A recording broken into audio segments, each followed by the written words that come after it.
Sanibonani bathandi befanyana news. Namhlanje nginiphathele udaba oluthinta yena uMthandeni Manqele phansi le emdletsheni. Uzokhumbula ukuthi Manqele ubekade enza umcimbi lapha kubo ngomhla ka-6 January kuwo 2024.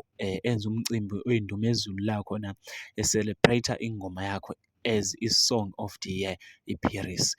Uzokhumbula ukuthi kuloya mcimbi uMthandeni wayezenzele yena, awulukho uxhaso owayelutholile ngokusho kwakhe. Kodwa njengamanje kwi-post yakhe asethe wayiposta lapha ku-Facebook epejini lakhe, kuyavela ukuthi cha, usehlale phansi nabaxhasi bemicimbi ukuthi cha, lo mcimbi awenzile akungabi ukuba ukuthi uyaqala uyagcina, awuqhubeke ube khona minyaka yonke.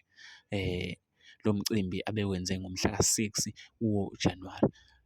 Baningi-ke abalaleli noma abathandi bomculo kamaskandi abaphawulile. Abanye bathi, hawu, ngoba wena ndoda wathi abahleli bemicimbi ingakho imicimbi ungayenzi, ngoba mase kufanele ukuthi kuphume imali, kunokuthile okufanele kwenziwe ngasese, and uma unqaba imali ayiphumi.